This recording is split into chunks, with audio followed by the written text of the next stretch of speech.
أعوذ بالله من السميع أعوذ بالله من الشيطان اللعين الرجيم بسم الله الرحمن الرحيم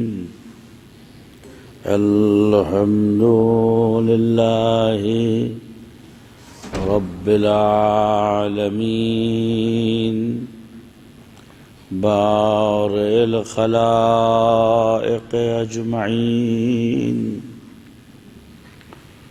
الحمد لله الأول بلا بداية والآخر بلا نهاية والذي قسم الآجال والأرزاق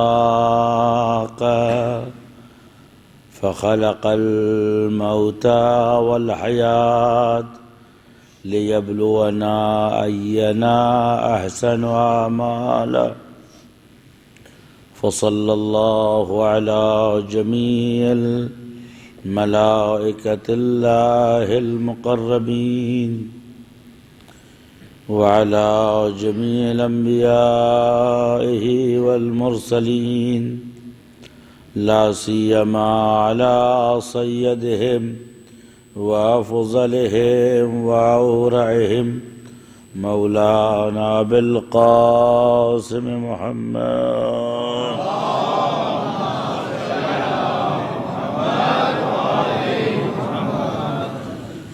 وآله الطيبين الطاهرين المعصومين بهم نتولى ومن أعدائهم نتبرأ إلى الله قال الله تعالى في كتابه المجيد بسم الله الرحمن الرحيم هو الذي بعث في الأميين رسولا منهم يتلو عليهم آياته ويزكيهم ويعلمهم الكتاب والحكمة وإن كانوا من قبل لفي ضلال مبين.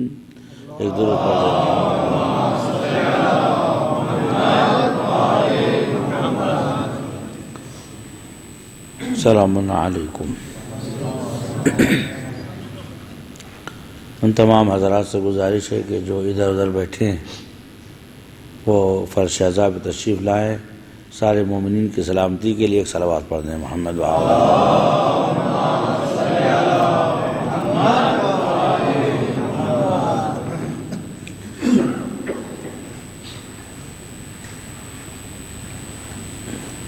اور قلت عدد یا کثرت عدد معیار حق نہیں. حضرت امیر المومنین علی بن ابی طالب علیہ السلام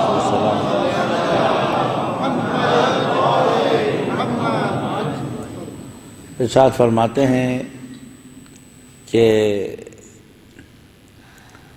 لا تستوحش فی طریق الحق من قلت افرادک. حق اور سچائی کے راستے میں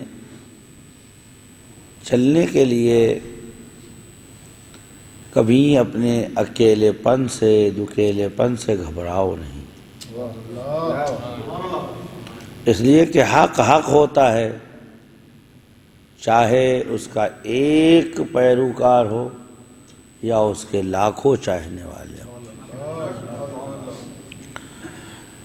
جنگ جمل میں ایک شخص نے حضرت امیر المومنین علی بن ابی طالب علیہ السلام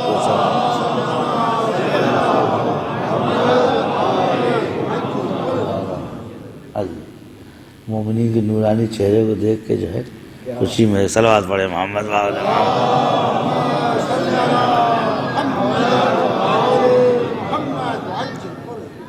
آنے کے بعد اس نے جو یہ سوال ہمارے آپ کے ذہن میں بھی آتا ہے،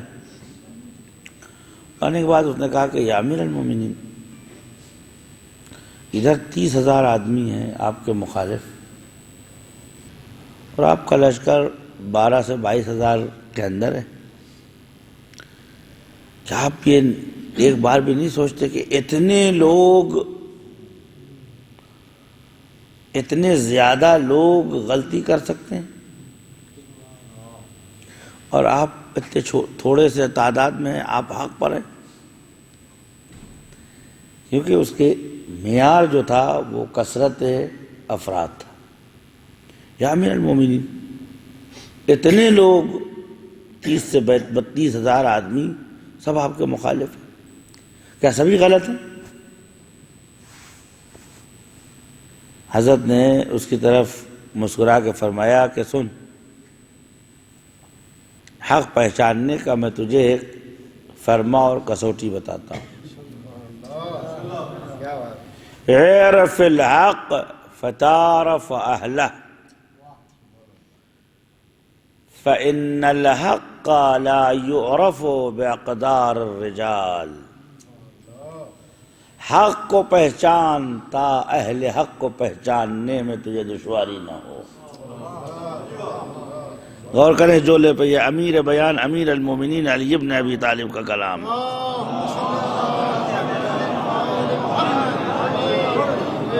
اعرف الحق، حق کو پہچان، فتعرف اہلہ، جب حق تجھے سمجھ میں آ جائے گا تو اہل حق خود بخود پہچان لے گا.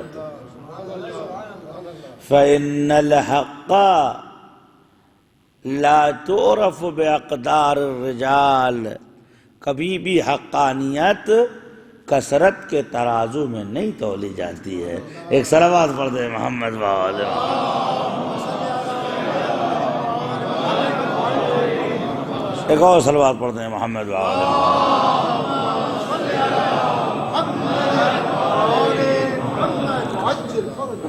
اور الحمدللہ آپ کی دعاؤں سے مجھے کبھی اس چیز کا خیال نہیں رہا.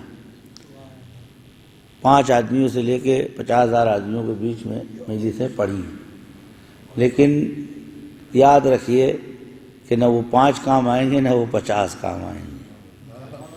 اگر خدا کو پسند ہے تو خیر الدنیا والآخرہ ہے. اور جب میں ممبر پہ بیٹھتا ہوں، خدا شاہد ہے، تو میری نظر میں شمارش نہیں ہوتی ہے. ایک آدمی جو آتا ہے اس کا حق ہے، واجب ہے میرے اوپر کہ میں وہی بیان کروں جو 100 آدمیوں کے درمیان بیان کرنا ہے. ایک صلوات پڑھ دے محمد.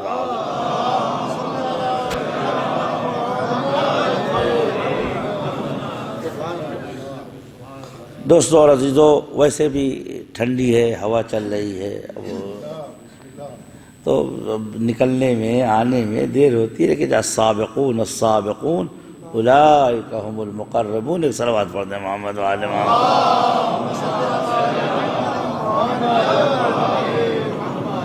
میرے دوستو اور عزیزو، اللہ تعالیٰ کہتا ہے کہ ہم نے هو الذی بعث فی الامیین، وہی وہ پروردگار ہے جس نے امیوں کے درمیان ایک رسول بھیجا کہ جس کی ذمہ داری ہے کہ وہ لوگوں کے درمیان تلاوت آیات مقدسہ قرآن مجید کرے اور ان آیات کے ذریعے سے لوگوں کی پاکیزگی اور تزکیہ کا انتظام کرے.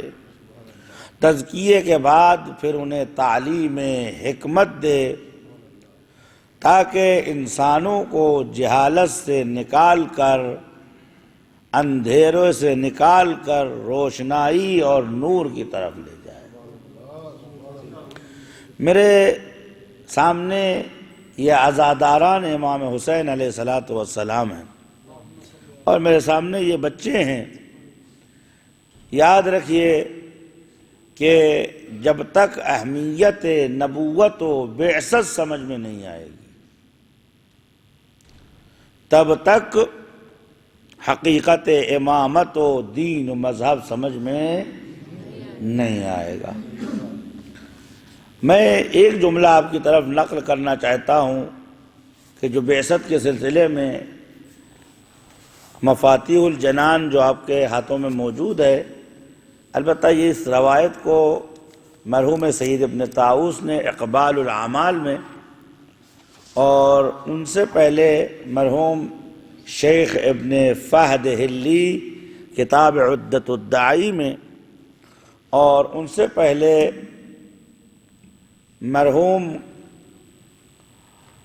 ابی الصلاح حلبی شاگرد سید مرتضیٰ رضوان اللہ تعالی علیہ، ان سے پہلے مرحوم شیخ طوسی نے مصباح المتہجد میں، ان سے پہلے مرحوم شیخ اقدم اجل شیخ علی ابن بابویہ الصدوق رضوان اللہ تعالی علیہ نے، اور ان سے پہلے ان کے استاد محمد ابن قولویہ رضوان اللہ تعالی علیہ نے نقل کیا ہے، اور ان سب نے مجموعاً حسن ابن محبوب سے نقل کیا ہے۔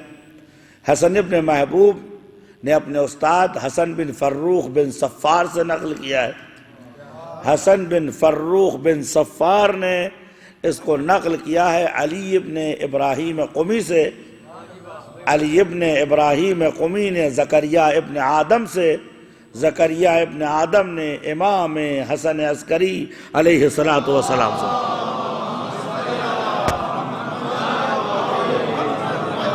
ایک اور صلوات پڑھ دیں محمد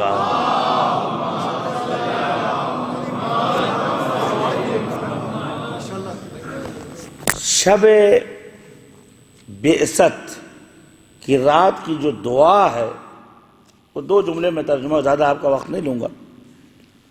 شب بعثت کے اندر جو دعا پڑھنی چاہیے، مرحوم کف عمی کتاب بلد الامین، جو لوگ عربی پڑھ سکتے ہیں یا اردو پڑھ سکتے ہیں وہ ان کتابوں کو ضرور تہیہ کریں۔ بلد الامین شریف ترین کتابوں میں سے ہے کہ جس میں ہفتے اور ایام کی دعائیں ہیں اور ائمہ طاہرین علیہ الصلوۃ کی زیارتیں ہیں۔ بہترین کتاب ہے کف امی کی، مرحوم کف امی۔ بلد الامین میں نقل کیا ہے کہ شب مبعث یہ دعا پڑھنی چاہیے، جس مبعث یعنی جس شب آپ کی بعثت ہوئی، یعنی 27 رجب شب بعثت ہے، یعنی 26ویں کی شام میں، تاکہ کل جب صبح ہو تو اس کے اعمال ہیں۔ آپ دیکھیں کہ امام معصوم کی نظر میں بعثت کی حیثیت کیا ہے۔ امام معصوم کی نظر میں نبوت کے آغاز کی، پیغمبر کے دنیا میں آنے کی، رسالت کی کیا اہمیت ہے، میں آپ کے سامنے پڑھ کے سناتا ہوں۔ بسم اللہ الرحمن الرحیم۔ اللہم انی اسألک، اے میرے پروردگار۔ البتہ اللہم کیا ہے، یہ واقع میں تھا یا اللہ،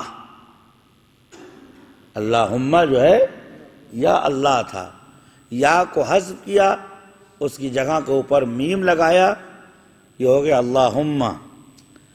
اللہم یعنی اے میرے پروردگار، انی اسألک، میں تیری بارگاہ میں درخواست کرتا ہوں، تیری بارگاہ میں سوال کرتا ہوں، بالتجلی العظم، بالتجلی العظم فی هذه اللیلہ من شہر المعظم، عظیم ترین تجلی کے صدقے میں۔ میں بھی واضح کروں گا تجلی کسے کہتے ہیں۔ عظیم ترین تجلی کے صدقے میں، کہ اس مقدس رات میں، اس عظیم مہینے کے اندر ہے۔ یعنی یہ مقدس رات اس عظیم مہینے کی آغوش میں ہے کہ جس کے اندر اعظم ترین و سب سے بڑی تجلی نظر آئی۔ والمرسل المکرم، اور میں تجھ سے سوال کرتا ہوں اس بھیجے ہوئے رسول کے صدقے میں کہ جو مکرم ہے۔ جس کو تو نے بزرگ سمجھا ہے۔ لقد کرمنا بنی آدم، قرآن کی آیت ہے، لقد کرمنا بنی۔ عربی زبان کا ترجمہ کسی زبان میں نہیں کیا جا سکتا، خصوصاً زبان قرآن۔ لفظ کرامت یا کریم ایک ایسا لفظ ہے جس کا کوئی بھی ترجمہ نہیں ہو سکتا۔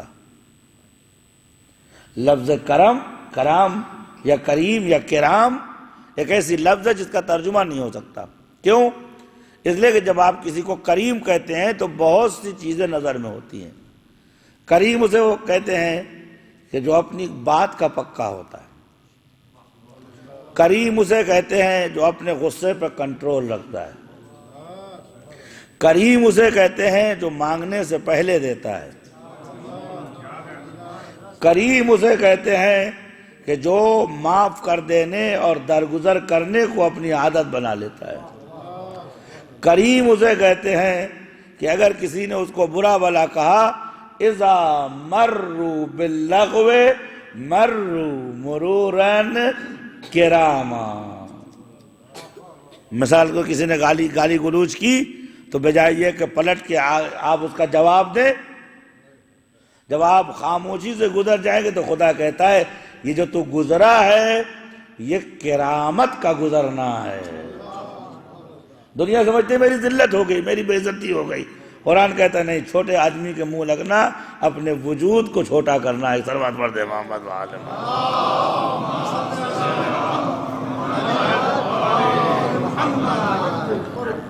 تو کریم اسے کہتے ہیں کہ جس کو بزرگواری حاصل ہو۔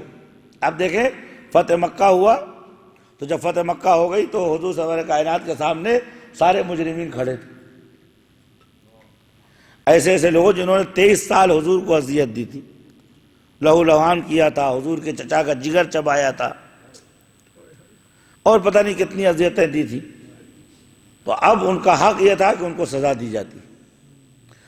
جب آپ کھڑے ہوئے، آپ نے خطبہ دے لیا تو آپ نے فرمایا کہ فما خطبکم ایھا المرسلون، آج کے آنے والے لوگوں تمہارے ساتھ کیا کیا جائے۔ اس مجمع سے جو سارے کے سارے ظالم تھے، جنہوں نے حضور کو 23 سال اذیت کی تھی، 80 بھیانک جنگیں حضور کے اوپر مسلط کی تھی، ایک شب بھی پیغمبر کو آرام نہیں ملا۔ فرماتے ہیں ما اوذی نبی ما اوذیت، مجھ سے زیادہ کسی نبی کو سختی اور پریشانی برداشت نہیں کرنی پڑی ہے۔ انشاءاللہ اگر وقت رہا تو بہت سی باتیں اس سلسلے میں عرض کروں گا۔ آپ حضرت بور تو نہیں ہو رہے ہیں؟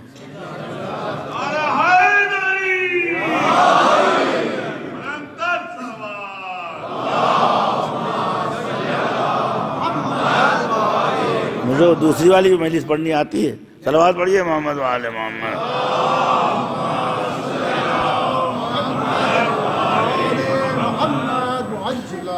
ما اوذیت ما اوذی نبی ما اوذیت، جتنا مجھے تکلیف دی گئی اتنا کسی نبی کو تکلیف نہیں دی گئی۔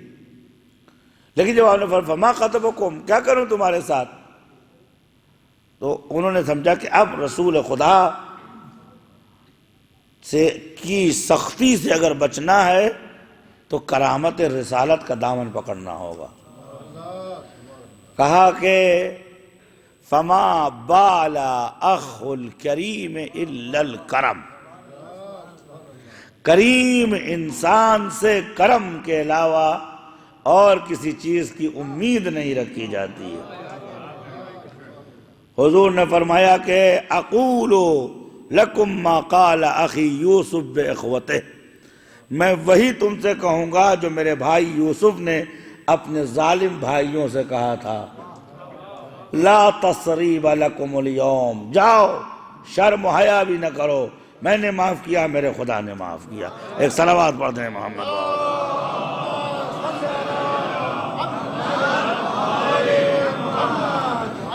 اب آپ مجھے بتائیے کہ اب اگر کریم کا ترجمہ کرنا ہو تو کیسے آپ کریں گے؟ ایک لفظ کے ترجمے کے لیے 10-12 لائن آپ کو لکھنی پڑے گی۔ پھر بھی پورا نہیں ہوگا۔ لہذا میں نے کہا نا کہ ترجمہ نہیں ہو سکتا، فرمایا اس عظیم تجلی کے صدقہ، اس نبی مکرم کے صدقے میں تجھ سے سوال کرتا ہوں ان تصلی علی محمد و آل محمد۔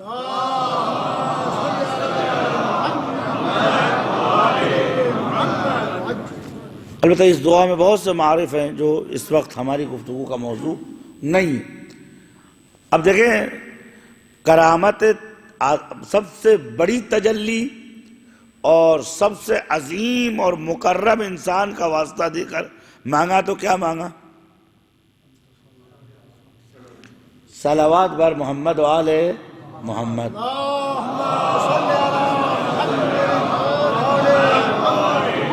ایک بات خلاصہ کرتا چلوں، کیا مطلب ہے؟ صلوات کا مطلب کیا ہے؟ صلوات کی حقیقت کیا ہے؟ کیوں آپ نے دو عظیم ہستیوں کا واسطہ دیا، اس کے بعد درود کہ پروردگار درود بھیج، سلام بھیج، رحمت بھیج، یہ سب جانبی معنی۔ حقیقت میں صلوات جانتے کیا ہے؟ اللہ تعالیٰ نے جب مخلوقات کی ایجاد کرنا شروع کی تو سب سے پہلے پیغمبر کرام اسلام فرماتے ہیں کہ کان اللہ ولم یکن معہ شیء، خداوند عالم کا وجود مستمر تھا لیکن اور کوئی شے عالم ہستی میں نہیں تھی۔ فخلق اللہ نورا من اطوار نورہ، اللہ نے اپنے نور کی تجلی کے اعتبار سے ایک نور پیدا کیا۔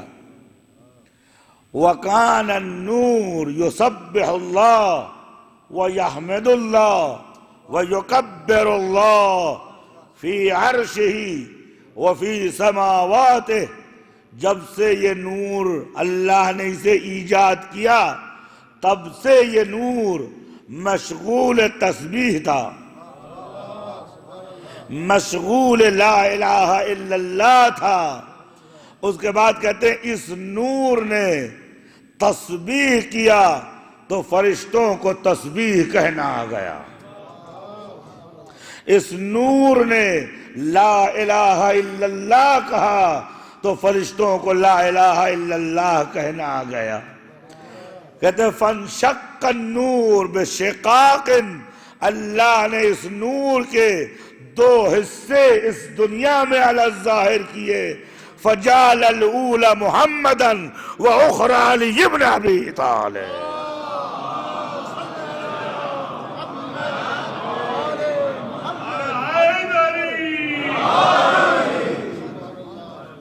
ابھی میری بات آپ تک واضح نہیں ہوئی میرے دوستوں۔ تسبیح کرنا سکھایا فرشتوں کو، تو اب یہ کوئی بھول جائے کہ فرشتہ آ کے نبی کو سکھائے گا۔ ارے فرشتے کی اوقات کیا ہے؟ فرشتہ آ کے جھولا جھلاتا ہے، جھاڑو لگاتا ہے، چکی چلاتا ہے۔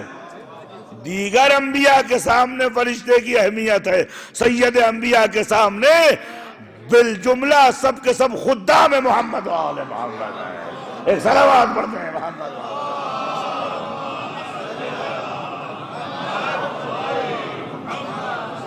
ایک اور صلوات پڑھتے ہیں محمد و آل۔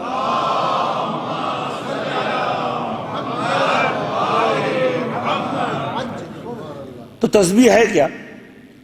تسبیح آپ کیا کہتے ہیں؟ سبحان اللہ، یعنی میرا خدا منزہ ہے، پاک ہے ہر عیب سے، اور اس کے وجود میں موجود ہے تمام خوبیاں۔ یہ تو لفظ ہے، یہ لفظ ہے، یہ ذکر تسبیح، حقیقت تسبیح نہیں ہے۔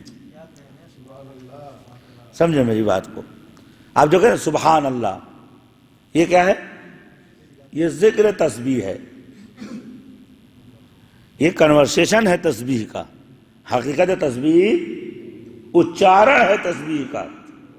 تلفظ تسبیح ہے، حقیقت تسبیح نہیں ہے۔ مثال میں آپ کو دوں، آپ نے کہا بھائی میرے پاس بہت اچھا موبائل ہے، یہ بیان حسن ہے، حقیقت حسن نہیں ہے۔ بھائی آپ نے کہا میرے پاس بہت اچھی گاڑی ہے، یہ بیان خوبی ہے، حقیقت خوبی نہیں ہے۔ یہ لفظ اور بیان حقیقت میں کب تبدیل ہوگا؟ جب آپ وہ موبائل کھول کے رکھیں گے، بھائی یہ آپشن اس کے اندر پایا جاتا ہے، یہ آپشن اس کے اندر پایا جاتا ہے، اس کی اسکرین بہترین ہے، اس کا ٹچ پینل بہت اچھا ہے، اس کی بیٹری بہت دن تک رہتی ہے، اس میں فلاں خاصیت ہے، فلاں خاصیت۔ اب آپ کو کہنے کی ضرورت نہیں بہت اچھا ہے، بہت اچھا ہے۔ نہیں، میری بات نہیں سمجھے آپ کو بار بار دہرانے کی ضرورت نہیں ہے موبائل بہت اچھا ہے، ڈیوائس بہت اچھا ہے، اس کے آپشن، بلکہ انسان آپشن دیکھتا جائے گا اور اس کی خوبیوں کا اعتراف کرتا جائے گا۔ ہم ذکر تسبیح کرتے ہیں، محمد و آل محمد حقیقت تسبیح ہے۔ ایک صلوات پڑھ دیں محمد و آل محمد۔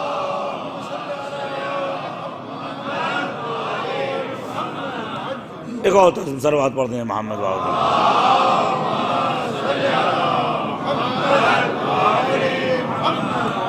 ہم ذکر تسبیح کرتے ہیں، کیوں؟ اس لیے کہ ہم زبان سے خوبیوں کو بیان کرتے ہیں، لیکن اہل بیت کا وجود خوبیوں کا مجموعہ ہے۔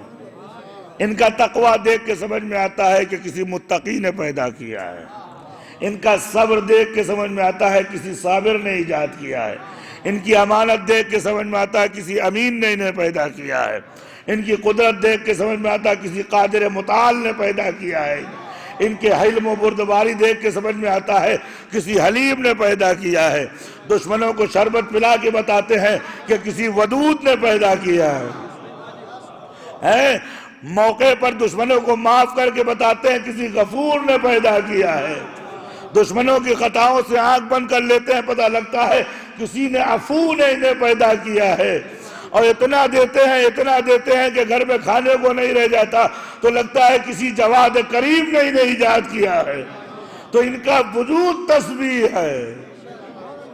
عزیزوں، فرشتوں کو تسبیح کرنا ہی، پیغمبر یہ بتا رہے ہیں، فرشتوں نے ہمارے وجود کا مطالعہ کیا تو وہ تسبیح کرنے والے ہو گئے، خوبیوں کا علم بھی آ گیا۔ ایک جملہ کہنے دیجئے، درود کا مطلب کیا ہے؟ اللہ نے نور پیدا کیا، یہ نور جب پیدا ہوا تو اب اس نور سے ساری خوبیاں ایجاد ہوئی۔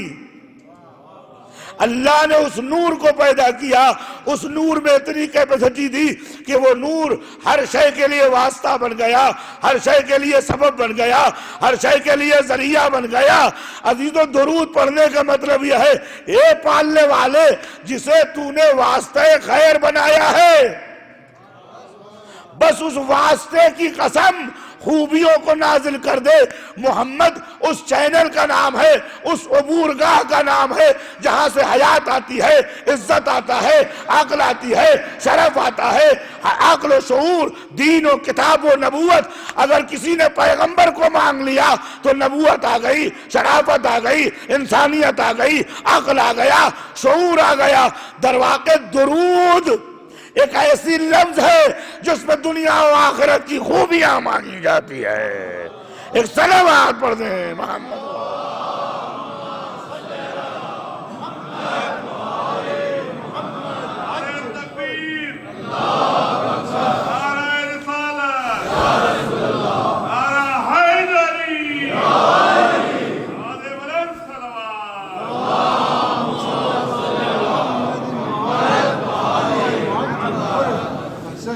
تو آپ نے درود بھیجا پیغمبر کے اوپر۔ درود رحمت خالی نہیں ہے، جو کچھ بھی اللہ تعالیٰ ایجاد کرتا ہے وہ انہی کی توسط سے ایجاد ہوتا ہے۔ جب آپ کہیں پالنے والے وہ دے دے جو انہیں پسند ہے، جو ان کی ذات و شخصیت کے مطابق ہے، تو آپ نے سب کچھ خدا سے مانگ لیا۔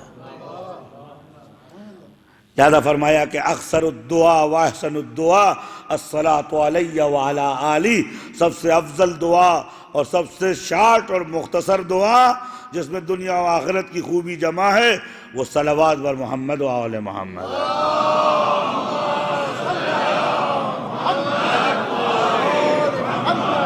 بات آ گئی تو ایک بات کہتا چلوں.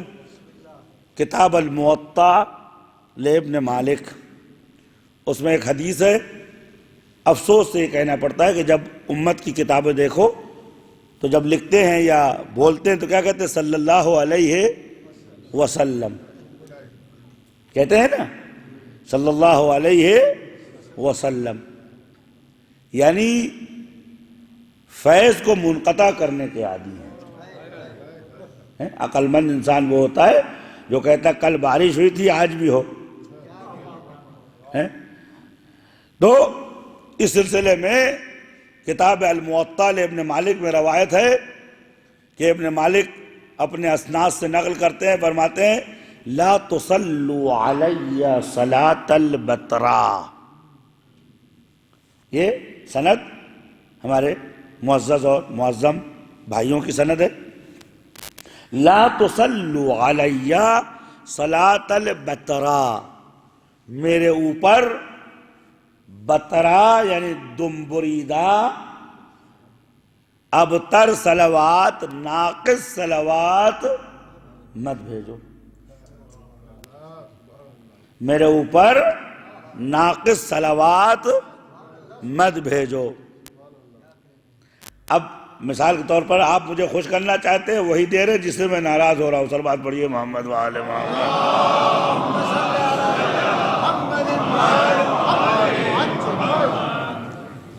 آپ مجھے خوش کرنا چاہتے ہیں اور وہی چیز پیش کریں جس سے مجھے ناراضگی ہے، تو بتائیے اس درود کا کوئی ثواب ہے؟ یہ تپانا ہوا ہے، صلوات پڑھنا نہیں ہوا. صلوات پڑھیے محمد وآل محمد.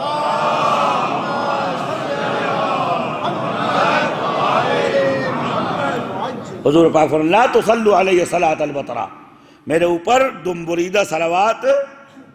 اصحاب نے کہا یا رسول اللہ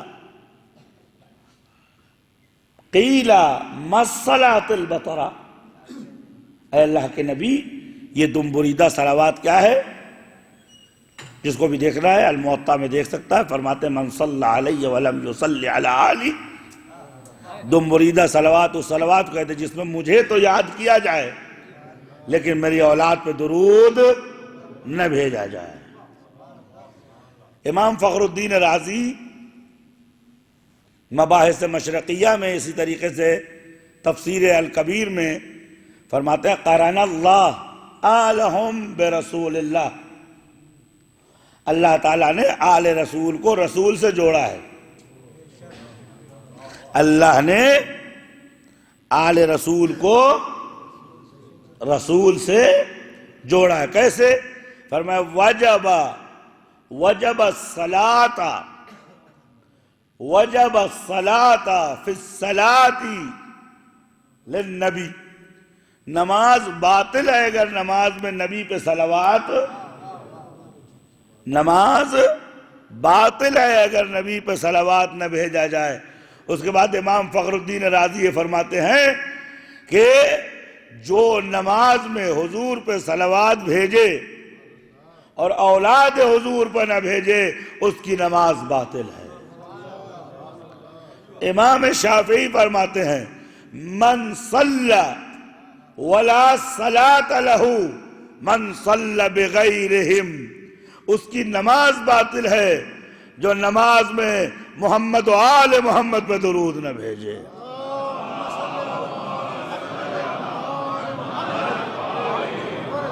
ایک اور صلوات پڑھتے ہیں محمد و آل.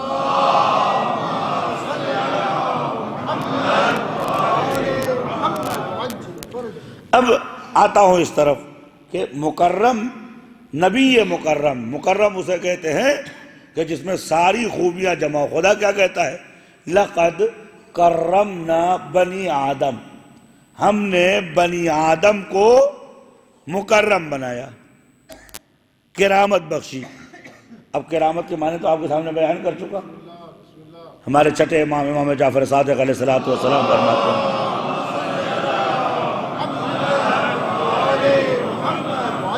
فرمایا اولاد آدم کے پاس کوئی زینت نہ تھی، اللہ تعالیٰ نے حضرت محمد مصطفیٰ صلی اللہ علیہ وآلہ وسلم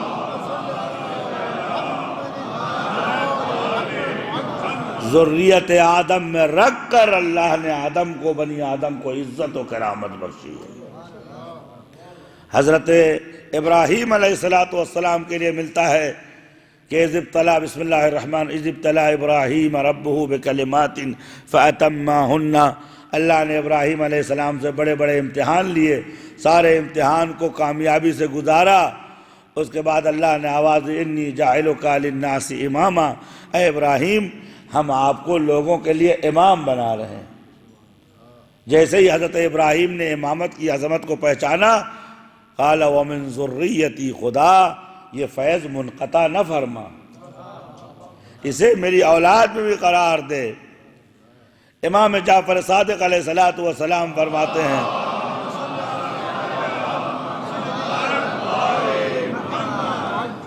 حضرت ابراہیم علیہ السلام نے امامت کا چہرہ دیکھا، یعنی 14 معصومین کو دیکھا تو کہا پالنے والے ان کو میری ذریت میں رکھ دے۔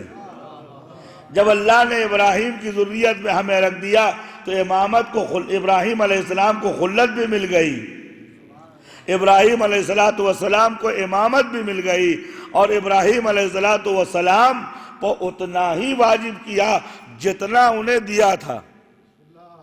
لہذا جب حضرت ابراہیم کے بچے کے ذبح ہونے کی باری آئی تو اللہ تعالیٰ نے فرمایا فدیناہ بذبح عظیم، اے ابراہیم یہ سب دے رہا ہوں ایک کریڈٹ پر، وہ ہے ذبح عظیم۔ فرمایا وہ ذبح عظیم امام حسین علیہ السلام ہے۔ ایک صلوات پڑھ دیں محمد۔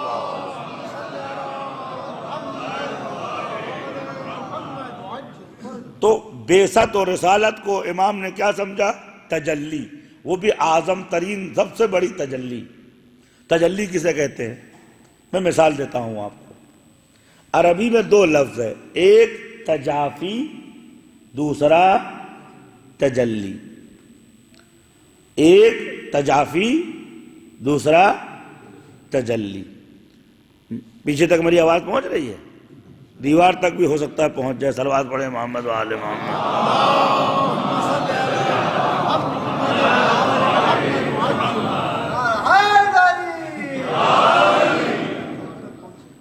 دو لفظ استعمال ہوتے، ایک تجافی، ایک تجلی۔ تجافی کسے کہتے ہیں؟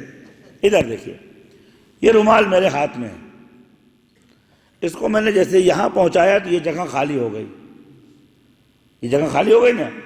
عربی میں اجوف کے معنی ہوتے ہیں خالی کے، عربی میں اجوف کے معنی ہوتے ہیں خالی کے۔ اسی لیے علم تجوید میں بہت سے ایسے حروف ہیں جن کو حروف اجوف کہتے ہیں، جو منہ کے خالی حصے سے ادا ہوتے ہیں۔ تو خالی حصے کو کہتے ہیں جوف۔ تو جب آپ نے اس کو یہاں سے یہاں ٹرانسفر کر دیا تو یہ حصہ خالی ہو گیا۔ اب یہ رومال یہاں ہے، یہاں نہیں ہے۔ کیا حادثہ کیا ہوا؟ حادثہ جو ہوا یہ ہوا کہ یہ رومال جب یہاں سے یہاں آیا تو ایک جگہ اس نے بھر لی، دوسری جگہ اس نے، ذرا غور کیجئے میرے دوستوں، میں اپنے بچوں سے عرض کر رہا ہوں، ایک جگہ جب اس نے خالی کر لی، صلوات پڑھ دیں محمد وآل محمد۔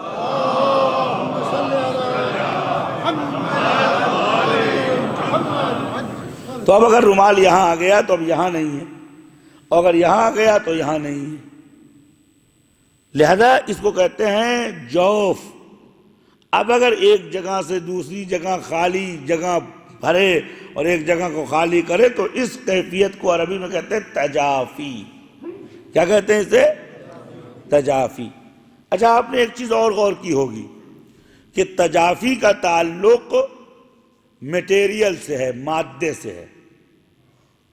تجافی کا تعلق، یہ رومال کپڑا ہے، یہ مادہ ہے، میٹیریل ہے، تو اگر یہ کپڑا یہاں ہے تو یہاں نہیں ہے۔ تجافی کا تعلق کاہے سے ہے؟ مادے سے ہے۔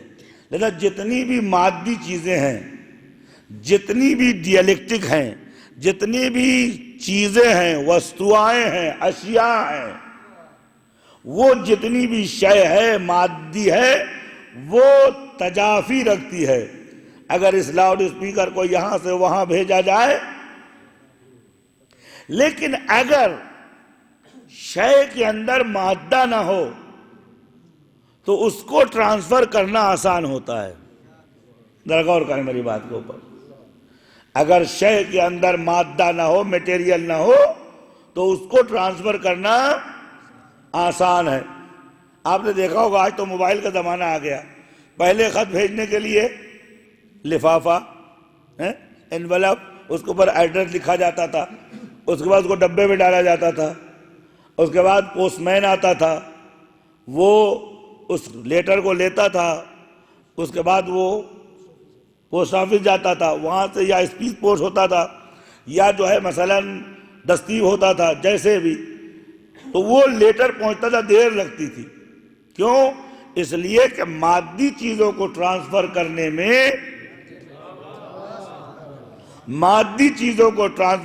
میں وقت لگتا ہے. چونکہ جسم ہے اس لیے مادی چیزوں کو منتقل کرنے میں وقت لگتا ہے. لیکن ابھی میرے کو بیٹا ذرا 200 میل کرنے ہیں. بھئی 200 میل میں کتنا ٹائم لگے گا؟ اگر انٹرنیٹ اچھا ہے، کمپیوٹر بیل گاڑی جیسا نہیں ہے، ڈیوائس اچھا ہے، تو ایک کلک کیا 200 وہاں چلا گیا. بھئی خط تو وہی ہے، تحریر تو وہی ہے، لفافہ تو وہی ہے. آپ نے کہا صاحب ہے وہی، لیکن جو لفافہ ہے وہ مادی ہے. چونکہ اس کے اندر میٹیریل پایا جاتا ہے، اس لیے اس کو ٹرانسفر کرنے میں وقت لگتا ہے. لیکن چونکہ جو ہمارے کمپیوٹر کے اندر ہے وہ بھی مادی. چونکہ اس میں کلر ہے، اس میں ٹائپنگ ہے، اس کے اندر پاک کرنا اور مٹانا ہے، لکھنا ہے، بڑھایا جا سکتا ہے، گھٹایا جا سکتا ہے مادی. لیکن چونکہ اس کے اندر جسم نہیں ہے، اس لیے ٹرانسفر کرنا آسان ہے.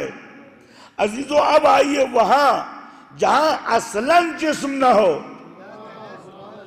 جہاں صرف اور صرف نورانیت ہو، وہاں اگر کوئی چیز ٹرانسفر کی جائے، تو جب وہ ٹرانسفر ہوتی ہے تو اسے کہتے ہیں تجلی. لیکن ایک بات یاد ہے، تجلی کا مطلب کیا ہوا؟ میرے دماغ میں ایک میٹر تھا، ایک علم تھا، میں نے اس علم کو 2000 آدمیوں تک منتقل کیا. اچھا یہ بتائیے 2000 آدمیوں کو پڑھانے کے بعد کیا میرے دماغ سے کم ہو گیا؟ نہیں، میری بات سمجھیں. 2000 آدمیوں کو میں نے وہ میٹر پہنچایا تو کیا وہ میٹر کم ہو گیا؟ اچھا کوئی یہ کہہ سکتا ہے کہ جو یہاں ہے اور جو کتاب میں لکھا ہے دونوں میں فرق ہے؟ نہیں، غور کریں تھوڑا سا، میرے بچوں کے لیے سنگین ہے. صلوات پڑھیں محمد وآل محمد.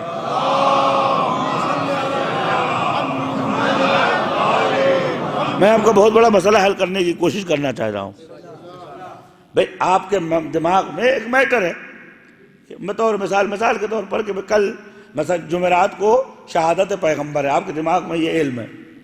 اس کو آپ نے 10,000 کاغذ پہ لکھا اور پوری قوم میں بانٹ دیا. کوئی کہہ سکتا ہے کہ یہ میٹر وہ نہیں ہے جو یہاں ہے؟ نہیں، دیکھیے میں سمجھوں تو آپ سمجھ رہے ہیں نہیں سمجھ رہے. کوئی یہ کہہ سکتا ہے کہ صاحب یہ وہ الگ ہے، وہ الگ ہے. نہیں، آدمی کہے کہ ہے وہی، یعنی جو یہاں کے اوپر ہے وہ آپ کے ہاتھ میں جو کاغذ ہے اس میں بھی وہی ہے، لیکن آپ کے پاس الگ ہے، میرے پاس نہیں. میری بات سمجھو میرے دوست. اس کیفیت کو کہتے ہیں تجلی. قرآن تجافی کا نام نہیں ہے، قرآن تجلی ہے کہ بعین ہی خدا کے پاس بھی موجود ہے، اور وہی قرآن ہمارے پاس بھی موجود ہے. عزیزو نبوت کا تعلق تجلی سے ہے. نبوت یہاں ضرور موجود ہے، لیکن اس نے وہاں جگہ خالی نہیں کی ہے. اب تجلیات کا شمار کیجئے. نماز تجلی، روزہ تجلی، حج تجلی، عبادت تجلی، قرآن تجلی، توریت تجلی، انجیل تجلی، زبور تجلی، انبیاء تجلی، دعائیں تجلی، صحیفے تجلی، لیکن خدا کا معصوم یہ کہہ رہا ہے ان تجلیوں میں سب سے اعظم تجلی کا نام نبوت ہے۔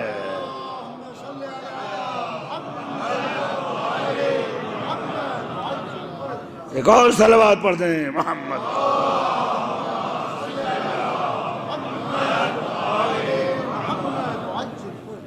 تو میرے دوستوں اور عزیزوں، تجلی، نبوت کو تجلی کا لقب دیا گیا ہے۔ ایک جملہ اگر میرے بچے سمجھ گئے ہیں تو میں بات کو مکمل کروں۔ تجلی ہے اس لیے آپ اپنا کاغذ مٹا سکتے ہیں۔ میں نے آپ کو 10,000 پیج پہ لکھ کے دے دیا تو آپ اپنا پھاڑ سکتے ہیں، اپنا مٹا سکتے ہیں، اپنے کاغذ کو انکار کر سکتے ہیں، لیکن جو یہاں موجود ہے عزیزوں، قرآن جلا سکتے ہو لیکن اس کاغذ کو جو تمہارے پاس ہے، لیکن وہ قرآن جو خدا کے پاس ہے، نہ اس کو جلایا جا سکتا ہے نہ اس کو مٹایا جا سکتا ہے۔ قرآن بھی تجلی ہے لیکن کلمات ہے، حقیقت نور پروردگار محمد و آل محمد ہے۔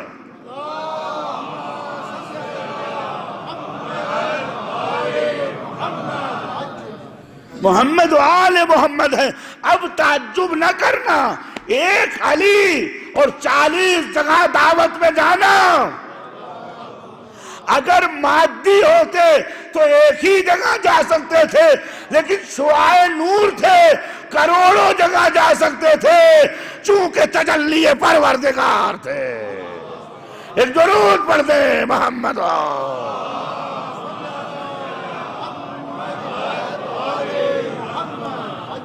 اور ایک اور مسئلہ حل کروں، دنیا کہتی ہے یا علی کیوں کہتے ہو؟ یا علی تو دنیا سے جا چکے ہیں، وہ کیسے مدد کر سکتے ہیں؟ ہاں، اگر علی جسم ہوتے، مادہ ہوتے تو دنیا سے چلے گئے تھے، مدد نہیں کر سکتے تھے، لیکن علی نور مجسم ہے۔ نور کے لیے نہ مکان ہے نہ زمین ہے، اسی لیے تو خدا نے سمجھایا هو اللہ فی السماء الہ وفی الارض الہ۔ خدا آسمان کا بھی خدا ہے، زمین کا بھی خدا ہے، اس لیے کہ اس کی خدائی مادیت نہیں ہے، نورانیت ہے، تجلی ہے۔ اس کے اولیاء بھی تجلی پروردگار ہے۔ ایک درود پڑھ دیں محمد۔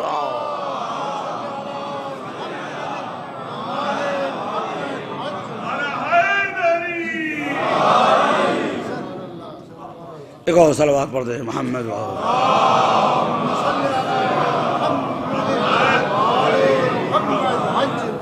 لہذا جسے جو تجلی پروردگار ہوتی ہے اسے تباہ نہیں کیا جا سکتا، مٹایا نہیں جا سکتا، برباد نہیں کیا جا سکتا۔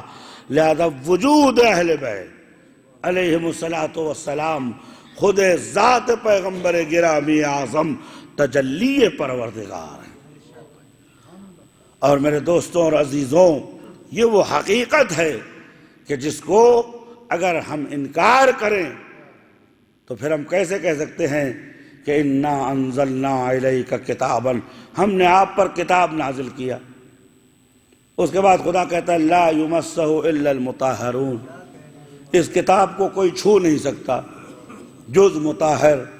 بھئی اس قرآن کو ایڈیشن کرنے والے کفار بھی ہیں، عیسائی بھی ہیں، یہودی بھی ہیں۔ ہمارے ہندوستان میں نول کشور صاحب چھاپ کرتے ہیں لکھنؤ میں، جب چھاپتے ہیں تو بھئی ہاتھ بھی لگاتے ہوں گے، بینڈنگ کرتے ہوں گے، جلد بندی کرتے ہوں گے، تو پھر قرآن کہے لا یمسہ الا المطہرون۔ فرمایا تم کتاب کے نسخے کو چھو سکتے ہو، حقیقت کتاب کو نہیں چھو سکتے ہو۔ حقیقت کتاب جہاں نازل ہوئی ہے وہی رہے گی۔ عزیزو یہی تو وجہ تھی جب صفین میں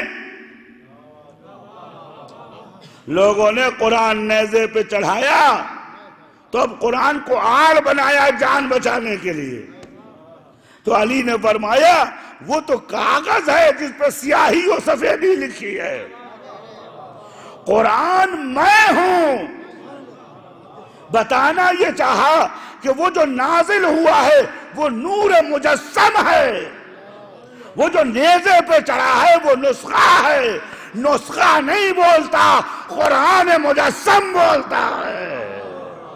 ایک درود پڑھ دیں محمد آل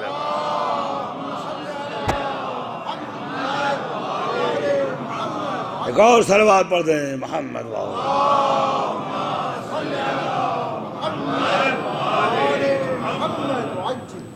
تو عظیم ترین تجلی ہے نبوت کہ جو اس دنیا میں انجام پائی۔ عزیزوں، میں جس موضوع سے آپ کے سامنے گفتگو کرنا چاہتا ہوں آج سے کل تک، وہ یہ ہے کہ حضور کی بعثت سے پہلے دنیا کے حالات کیا تھے، اور حضور کے آنے سے انسانوں پر کیا آسانیاں اور کیا احسان کیا ہے پروردگار نے پیغمبر کو بھیج کر۔ ایک صلوات پڑھ دیں محمد واؤلے۔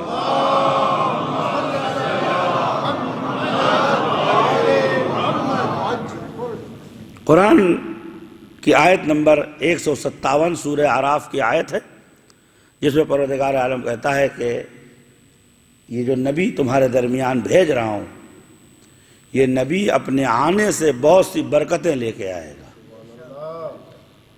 ان برکتوں میں سے یہ ہے کہ یَضَعُ عَنْکُمْ إِصْرَهُمْ وَالْأَغْلَالَ الَّتِي، وہ بندشیں اور وہ بیڑیاں جو انسانوں کے پیروں میں پڑی ہے اسے توڑنے آیا ہے پیغمبر۔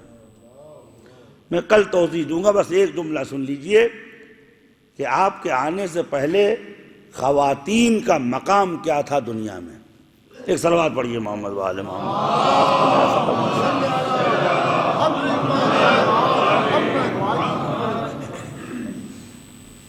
وقت بڑا کم ہوتا ہے، ایک اور صلوات پڑھیے محمد وآل محمد۔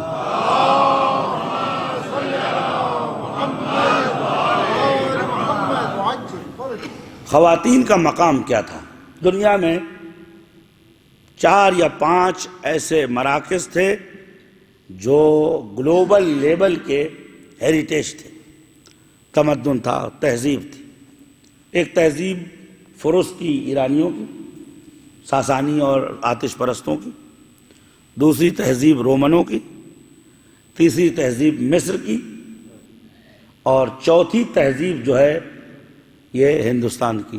ہندوستان، پاکستان، بر صغیر، آسٹریلیا، یہ سارے ایک تہذیب سے تعلق رکھتے ہیں۔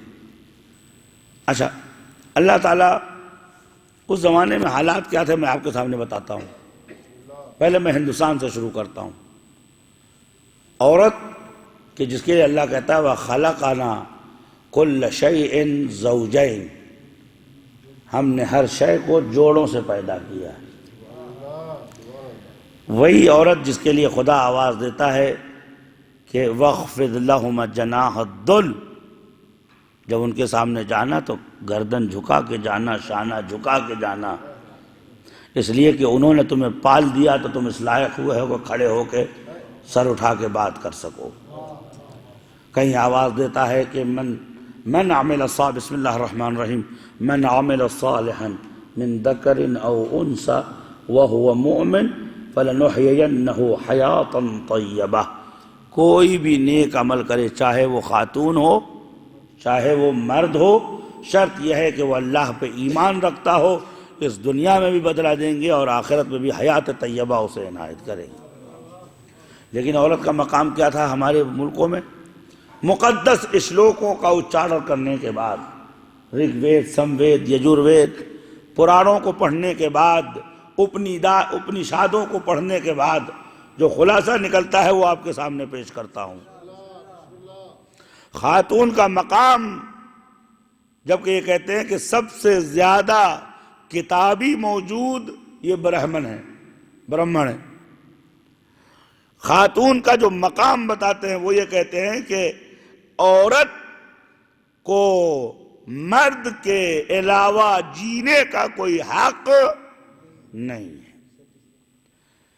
مرد اگر دنیا سے چلا جائے تو العیاذ باللہ نقل کفر نباشد اس عورت کی نحوست کی وجہ سے اس دنیا سے گیا ہے۔ کہتے ہیں کہ اگر کوئی شوہر مر جائے تو عورت کی کامیابی و سعادت یہ ہے، اس کی پراپتی یہ ہے کہ اسے شوہر کی چتا میں جلا دیا جائے۔ جب تک وہ جیے گی گھٹ گھٹ کر جیے گی، وہ آرائش نہیں کر سکتی، زیبائش نہیں کر سکتی، اچھے لباس نہیں پہن سکتی، اچھے کھانے نہیں کھا سکتی، خوش نہیں رہ سکتی۔ شادی بیاہوں میں اگر بیوہ ہے اور بچ گئی تو اچھے شبھ کاموں میں، نیک کاموں میں وہ نہیں جا سکتی۔ اور یہ کہتے ہیں کہ عورت کو گھر میں رکھنا مجبوری ہے، وَإِلَّا عورت کے اندر کوئی قداست نہیں ہے۔ یہ اس قوم کی اپیل ہے، لفظیں ہیں کہ جو اس بات کا ادعا کرتی ہے کہ ہم پراتتو ہیں، ہم سناتن ہیں، یعنی ہمارا مذہب نسلی مذہب ہے، جب سے انسان زمین پر ہے تب سے ہم ہیں۔ تو ایک جملہ کہوں، میں یہ بات الہ آباد میں بھی کمبھ کے میلے میں بھی کہہ کے آیا ہوں، یعنی تمہارا مطلب یہی تو ہوا جب سے ہو تم نے عورتوں پہ ظلم کیا ہے۔ رومنوں کا مذہب کیا ہے؟ رومنز کا مذہب یہ ہے کہ عورت سنا میں نہیں جا سکتی، ووٹ نہیں دے سکتی۔ عورت کو اگر کسی نے قتل کر دیا تو اس کے اوپر کوئی چارج نہیں لگے گا۔ اگر بچہ پیٹ کے اندر ہے، اگر وہ عورت ہے، اس کو کسی نے گرا دیا، لڑکی ہے، تو کوئی چارج نہیں ہے۔ خاتون کا وقار یہ ہے کہ وہ صرف اور صرف علیہ باللہ استفادے کے لیے ہے، لہذا محرمیت و نامحرمیت کی کوئی ویلو نہیں ہے۔ آپ سب نے کلیوپیٹرا کا قصہ پڑھ رکھا ہوگا۔ مصر قدیم میں عورتیں، ماں باپ، بھائی اپنی بہنوں سے شادیاں کرتے تھے، زندہ انہیں چنوا دیا کرتے تھے۔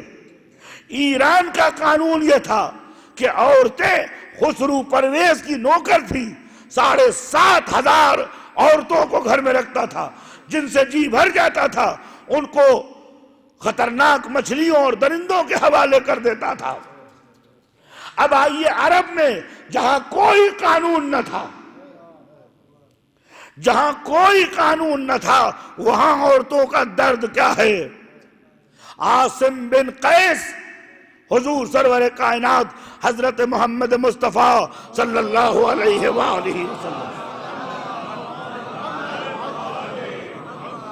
خدمت میں حاضر ہوتا ہے اور کہتا ہے یا رسول اللہ میں مسلمان ہونا چاہتا ہوں۔ آپ نے فرمایا کلمہ پڑھو۔ کہا جو کچھ غلط کام کیے میں نے، کیا ان کی وجہ سے بھی اللہ مجھے قبول کرے گا؟ آپ نے فرمایا خدا معاف کرنے والا ہے، بتا تیرا جرم کیا ہے؟ کہتا ہے میں نے 12 بیٹیوں کو زندہ دفنایا ہے۔ میں نے 5-7 منٹ ایکسٹرا آپ سے مانگوں گا، صلوات پڑھیے محمد وآل محمد۔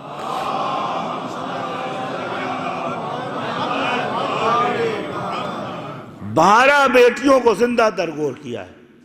اس کے بعد کہتا ہے کہ پیغمبر نے پوچھا کہ کبھی تیرا دل دکھا؟ اس نے کہا ایسا ہوا کہ میں ایک بار سفر میں جا رہا تھا اور میرے یہاں میری خاتون امید سے تھی، میں 4 سال کے بعد لوٹ کے آیا۔ اب جو لوٹ کے آیا تو میں نے اپنے گھر میں ایک ننھی سی بچی کو چلتے پھرتے دیکھا۔ میں نے اپنی بیوی سے پوچھا یہ کون ہے؟ اس نے کہا یہ پڑوسی کی بیٹی ہے۔ میں نے کہا جب پڑوسی کی ہے تو چلی جائے گی، لیکن صبح سے شام ہو گئی وہ لڑکی گئی نہیں۔ ہاں بس یہ دیکھا میں نے کہ اس بچی نے بڑھ بڑھ کر، میں لباس پہننا چاہتا تھا اس نے لباس مجھے پکڑا دیا، مجھے پیاس لگی اس نے کاسا پکڑا دیا۔ لیکن یہ قسی القرب عرب ہے۔ عزیزوں کہتا ہے کہ بعد میں نے بیوی کو ڈرایا دھمکایا، میں نے کہا اب اس سے مجھے کوئی لینا دینا نہیں ہے، میں ناراض نہیں ہوں۔ اس نے کہا یہ آپ کی بچی۔ کہتا آدھی رات کو میں نے اس بچی کو ماں کے بستر سے اٹھایا۔ ایسا نہیں کہ یہ عرب میں، پوری دنیا میں ایسا ہی، پوری دنیا میں عورتوں کے ساتھ یہ ظلم ہو رہا تھا۔ اب کہیں زیادہ کہیں کم، کہیں تو اسے حق حیات نہیں تھا۔ کہتے 4 سال کی بچی کو اٹھایا، بچی اٹھ گئی تو میں نے اسے کہا کہ میں تمہیں نخلستان لے جانا چاہتا ہوں جہاں پکے پکے خورمے تمہیں کھانے کو ملیں گے، کھجورے ملیں گے۔ بچی تھی دھوکہ کھا گئی۔ میں تمہارا باپ ہوں۔ اب اس بچی کو لے کے چلا، کہتا ہے میں نخلستان آیا، نخلستان آنے کے بعد میں نے ایک گڈھا کھودا۔ اب جب گڈھا کھود رہا تھا تو بار بار وہ بچی اپنے ننھے ہاتھوں سے گڈھے سے مٹی باہر نکال رہی تھی۔ ننھے سے جا کے شکر کرنا اپنے گھروں میں، کم سے کم 2-4 رکعت نماز پڑھنا کہ اللہ نے ایسا نبی بھیجا ہے کہ انسانیت کو ذلت سے نکال گیا۔ دونوں ہاتھوں سے وہ مٹی نکال رہی تھی۔ تھوڑی دیر کے بعد گڈھا تیار ہو گیا، میں نے اس بچی کو پکڑا، گڈھے میں رکھا اور دائنا ہاتھ اس کے کاندھے میں رکھا، دبا دیا تاکہ وہ مٹی سے بائیں ہاتھ سے مٹی ڈال رہا تھا۔ بار بار کہہ رہی تھی بابا مجھے ماں کے پاس جانا ہے، بابا مجھے ماں کے پاس جانا ہے، مجھے زندہ کیوں دفنا رہے ہو؟ اس کے بعد کہتا ہے حضور، لوگوں نے دیکھا کہ حضور کے کندھے میں لرزش آ گئی، بدن میں جھٹکا آنے لگا، جسے جب شدت گریہ ہوتا ہے نا، حضور نے سر جھکا لیا، ہٹکیاں بن گئی۔ اس کے بعد وہ کسی نے پوچھا اور کیا؟ اس نے کہا اچانک مٹی پھینکتے پھینکتے ایک مٹی کا حصہ میرے منہ پہ آ گیا، تو یہ چھوٹی بچی اپنا غم بھول کے اپنے ہاتھوں سے میری داڑھی سے مٹی صاف کرنے لگی۔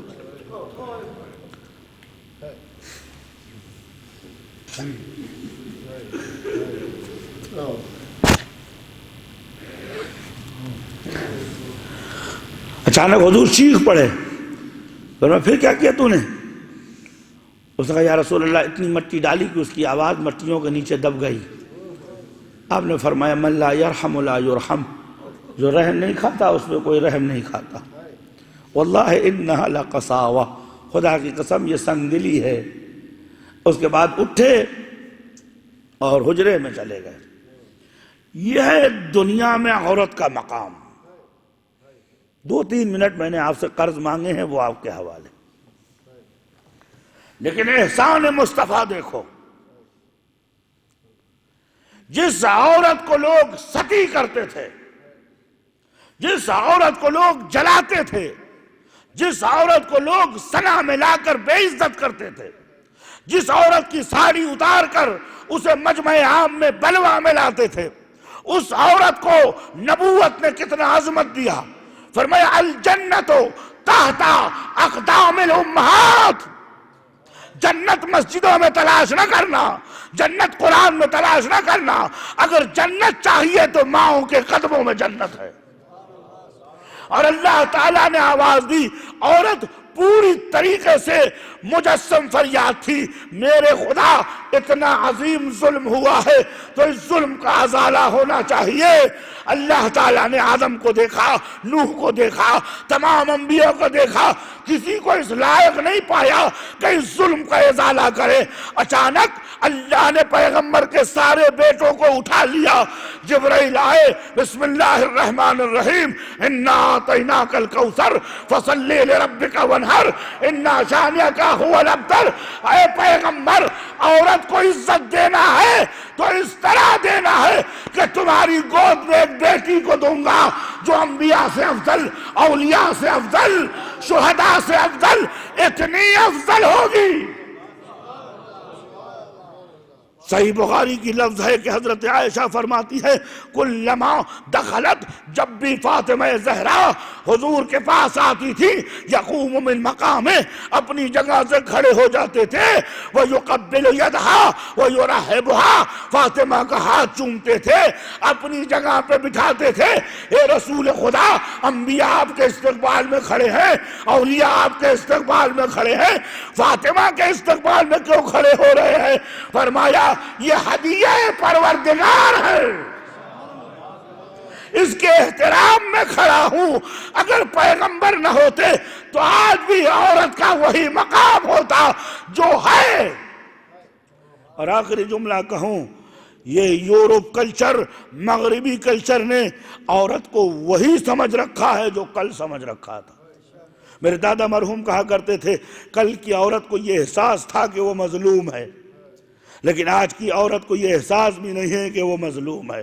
موزہ بیچنے کے لیے عورت کا استعمال، بلیڈ بیچنے کے لیے عورت کا استعمال، موبائل بیچنے کے لیے عورت کا استعمال، چپل بیچنے کے لیے عورت کا استعمال، جوتا بیچنے کے لیے عورت کا استعمال، جبکہ یہ خلق پروردگار ہے، نعمت پروردگار ہے۔ اس کا استعمال دیکھنا چاہتے ہو تو اس طرح دیکھو کہ کلما قامت فی المحراب، جب بھی فاطمہ محراب میں کھڑی ہوتی تھی نور زمین سے آسمان پہ جاتا تھا تو پیغمبر فرماتے تھے یہ بیٹی ہے، رحمت ہے۔ ایک درود پڑھ دیں محمد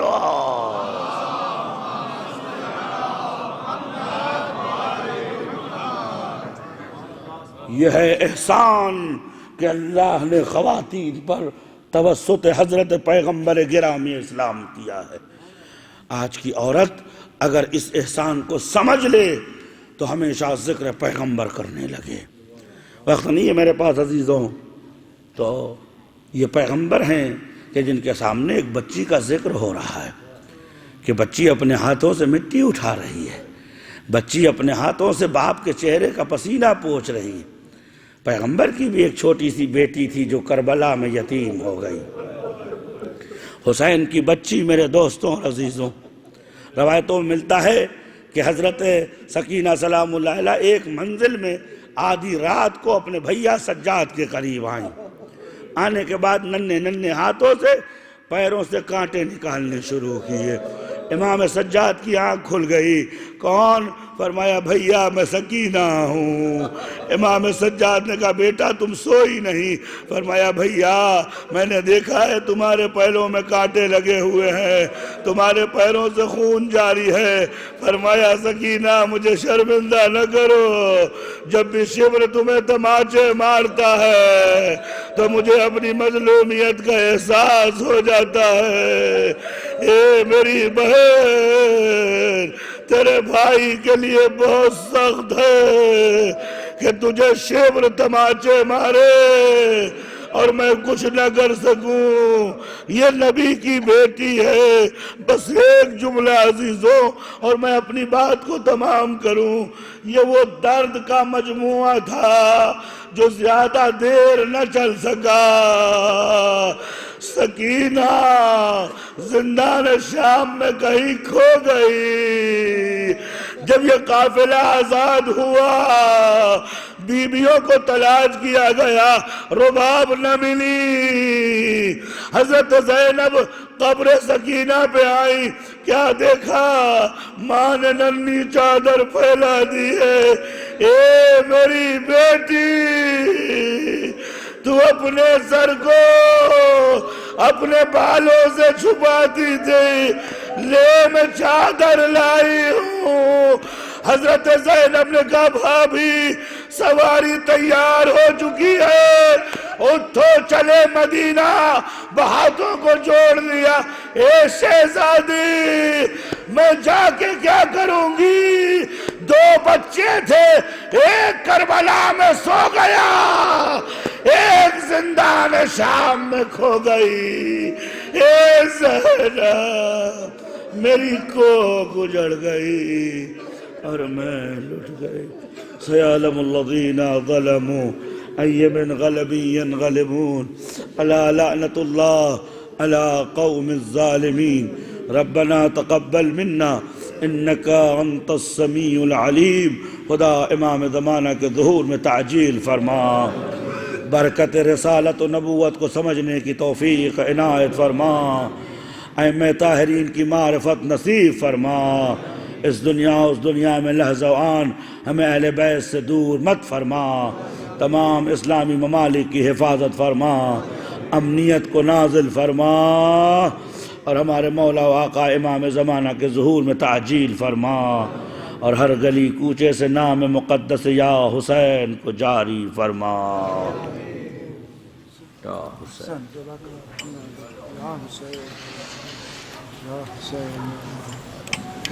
یا حسین